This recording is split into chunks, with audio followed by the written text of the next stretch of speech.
আমাদের সকলের ছাদ বাগানেই একটি দুটি লেবু গাছ আমরা বসিয়ে থাকি।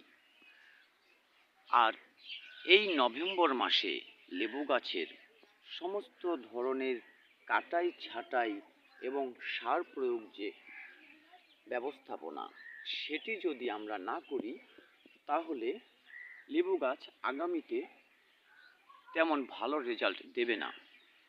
তাই আমাদের প্রতিটি ছাদ বাগানের প্রতিটি লেবু গাছের খাবার ব্যবস্থাপনাটা এই নভেম্বর মাসের শেষ সপ্তাহের মধ্যে আমাদের করে নেওয়া উচিত। প্রিয় শৌখিন ছাদ বাগানী বন্ধুরা, আমি পরিতোষ চক্রবর্তী আপনাদের সকলকে জানাই আমার শৌখিন ছাদ বাগান ইউটিউব চ্যানেলে সাদর সম্ভাষণ। আজকে আমরা আমার এই লেবু গাছটিকে এখান থেকে তুলে আমরা একটি টবে রিপোর্ট করব। দেখতে পাচ্ছেন আমার একটি ফলের ক্যারেটের মধ্যে আছে, কিন্তু এটির মধ্যে আমি খাবার দেয়াতে বিশেষ অসুবিধা বোধ করে থাকি। তাই এটা থেকে আজকে আমি তুলে আমার একটি মাটির টবে স্থানান্তর করব, সেখানে রিপোর্ট করব এবং এর কিছুটা কাটাই ছাঁটাই, যেমন আমরা লেবু গাছের ভালো একটি শেপ দিতে গেলে এই ধরনের যে ডালাগুলো গজায় এগুলো কিন্তু ছেঁটে ফেলতে হবে। আমরা এটাকে আজকে ছেঁটে ফেলবো এবং যদি কোনো এই যে এখানে দেখতে পাচ্ছেন শুকনো ডালা রয়েছে, এগুলোকে ছেঁটে ফেলবো এবং গাছটিকে একটি সুন্দর শেপ দেওয়ার চেষ্টা করব। এই লেবু গাছ যদি আপনি এই নভেম্বর মাসে একটু খাবার ব্যবস্থাপনা করে না দেন তাহলে গাছটি বৃদ্ধি হবে না ঠিকমতো এবং আগামী সিজনে অর্থাৎ জানুয়ারি ফেব্রুয়ারি মাসে এর ফুল ফলে যথেষ্ট সমস্যা হবে। তাই এ মাসেই আপনি করে নিন আপনার এই প্রুনিংটি এবং যারা রিপোর্ট করতে চাচ্ছেন তারা রিপোর্ট করে দিন। পাশাপাশি এখানে যে ফাঙ্গিসাইডের দেওয়ার প্রয়োজন আছে সেগুলো ম্যানসার জাতীয় যে ফাঙ্গিসাইডগুলো আছে সেগুলো আপনারা ব্যবহার করতে পারেন, বা হলুদের গুঁড়ো 2 চামচ 1 লিটার জলে গুলে সেটা স্প্রে করে দিতে পারেন। আর এই হলুদের গুঁড়োর জলটা কিন্তু আপনি এর মাটিতেও দিতে পারেন। প্রিয় ভিউয়ার্স, একটু দেখাচ্ছি আপনাদের। আমার এই মাটিটা বিশেষ খটখটে আছে, কিন্তু এই মাটিটা খাবার দিতে গেলে এই মাটি থেকে অনেকটাই নিচে পড়ে যায়, যেহেতু এটি ক্যারেটের মধ্যে আছে। এটি আমি একটি টবে স্থানান্তর করব। আমি এটিকে এখন তাই তুলে নিচ্ছি চারাটি। আপনারা সাথেই থাকুন, ভিডিওটি শেষ পর্যন্ত দেখার জন্য অনুরোধ করছি।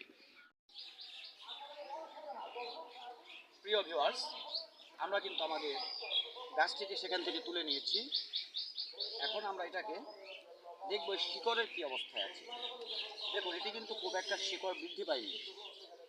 এদিকে আমাদের শিকড় যদি বৃদ্ধি না করে নিতে পারি তাহলে গাছ সঠিকভাবে খাবার গ্রহণ করতে পারবে না।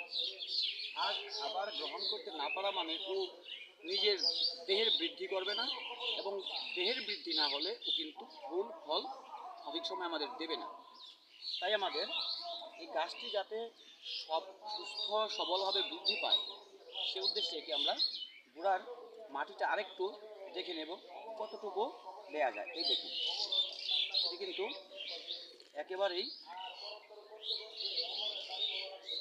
দেখুন শিকড়ের পরিমাণ খুব কম।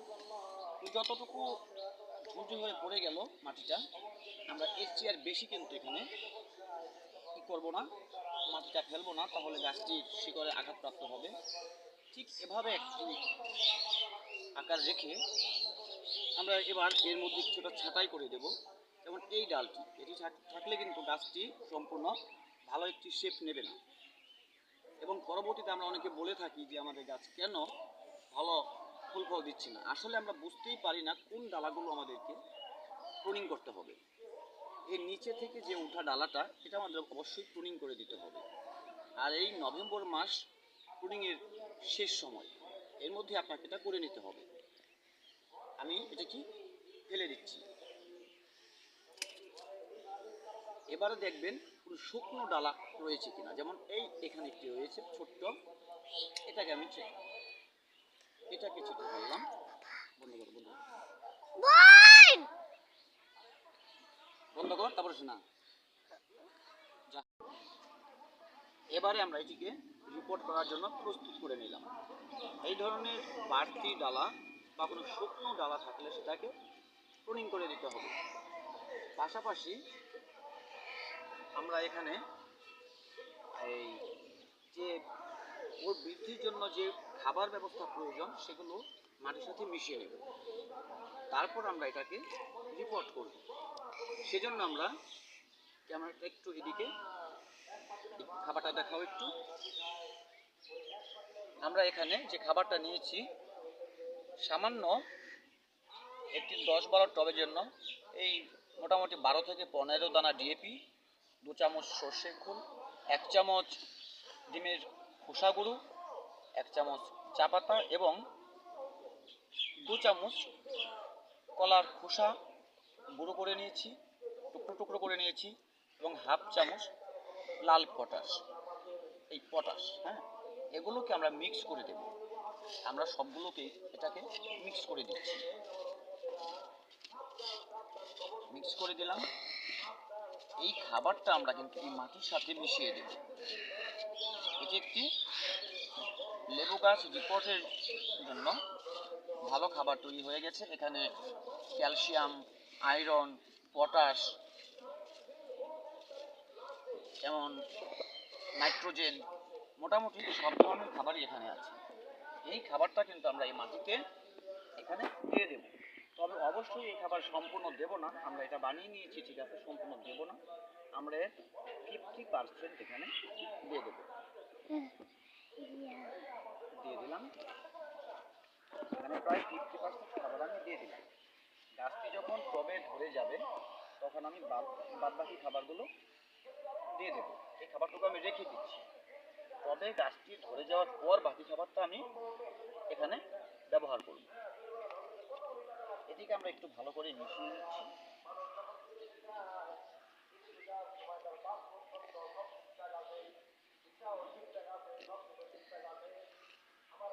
খুব বেশি খাবার দিতে হয় এমন কিছু নয়, বরঞ্চ আমরা যদি বেশি খাবার ব্যবহার করতে চাই তাহলে কিন্তু গাছের সমস্যা হয়। অতিরিক্ত পরিচর্যার দরকার নেই, যতটুকু প্রয়োজন ততটুকু হলেই যথেষ্ট। আমাদের মাটিটা কিন্তু মেশানো হয়ে গেছে, মাটিটা মেশানো হয়ে গেছে। এবারে আমরা এমন একটি 10-12 টব নিয়ে নেব। লেবু গাছ, অনেকে আমরা বলি লেবু গাছ হয় না টবে, কেন হয় না সেটা বোঝার চেষ্টা করি না। আসলে লেবু গাছটা বেশি চারা কিনে এনে বেশি মাটির মধ্যে দেওয়া উচিত নয়। চারা কিনে আনার পর যতটা ছোট পাত্রে দেওয়া প্রয়োজন ততটা ছোট পাত্রে দেবেন। শিকড়টা বৃদ্ধি হলে তারপর এটাকে আবার রিপোর্ট করবেন। আশেপাশে যে ঝুরঝুরে মাটিটা থাকবে সেখানে তার শিকড়টাকে ছড়িয়ে দেবে, এভাবে শিকড়টা বৃদ্ধি হয়। আমি কিন্তু আমার এই ক্যারেটের মধ্যে দিয়েছিলাম, একটু বেশি মাটি ছিল এখানে, সময় স্বল্পতার কারণে আমি এখানে বসিয়ে রেখেছিলাম। এখন আমি সেটিকে টবে স্থানান্তর করছি। আর টবে স্থানান্তর করার সময় আমি সবসময় যেটি বলে থাকি, একটি টবের ভাঙা অংশ এই যেখানে ছিদ্রটি আছে সেখানে কিন্তু অবশ্যই বসিয়ে দেবেন। একটি টাইলসের টুকরো আমি এখানে বসিয়ে দিলাম। বন্ধ করুন। এখন আমরা এখানে কিছু এরকম ছোট ইট বা চারার টুকরো আমরা এখানে দিয়ে দেব। ছোট ছোট কিছু টুকরো এখানে আমরা দিয়ে দেব, কারণ ড্রেনেজ ব্যবস্থা যদি ভালো না থাকে, জল জমাট বেঁধে গেলে ভেতরে কাদা কাদা ভাব তৈরি হলে আপনার গাছের শিকড় ফাঙ্গাস আক্রান্ত হয়ে ক্ষতিগ্রস্ত হতে পারে।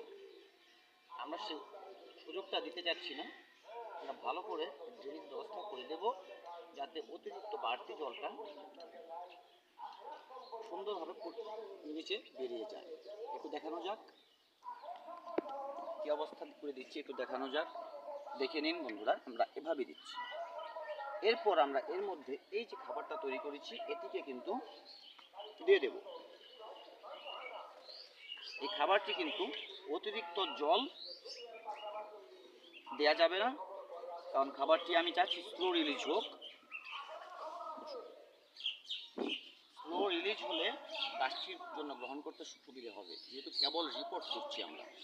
অতিরিক্ত জল দেবো না, আমরা হালকা জল রাখবো।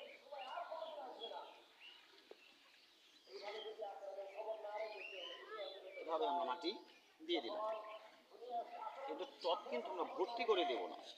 যে মাটিটা আমরা দিলাম দেখতে পাচ্ছেন, এই মাটিটার মধ্যে আমরা গাছটিকে বসিয়ে দিব অল্প মাটিতে।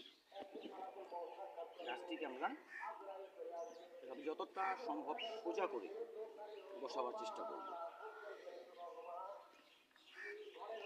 মাটিটা আমরা আবার দিয়ে দিচ্ছি।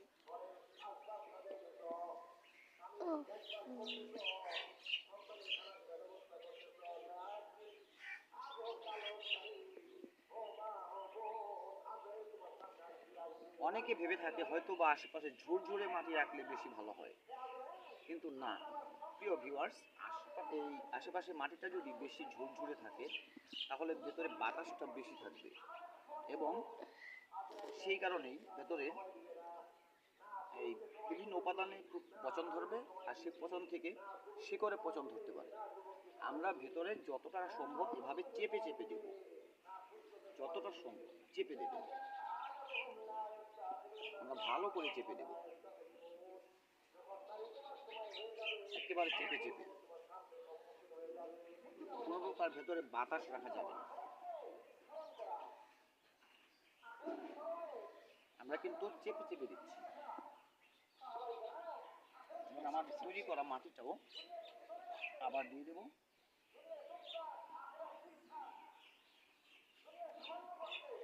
আবার চেপে চেপে দেব।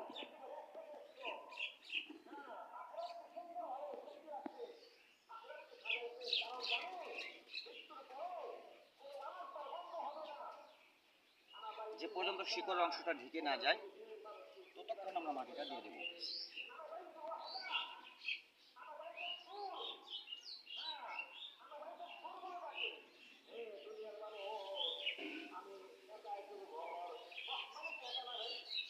এবারে কিন্তু মাটিটা শিকড়টাকে ঢেকে দিয়েছি। আমরা একেবারে শিকড়টাকে গোড়াটাকে সুন্দর করে ঢেকে দিলাম।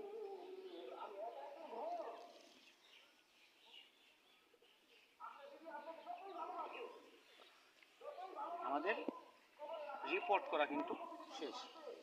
যে ব্যবস্থাপনা দিয়ে আমি রিপোর্ট করলাম, এখানে যতটা জল দেই উপরে, মাটি কিন্তু সেটাকে শুষে নেবে এবং অতিরিক্ত জলটাকে নিচ দিয়ে যেহেতু আমাদের ভালো ড্রেনেজ ব্যবস্থা করে দিয়েছি, নিচ দিয়ে সেটা বেরিয়ে যাবে, জলটা জমে থাকবে না।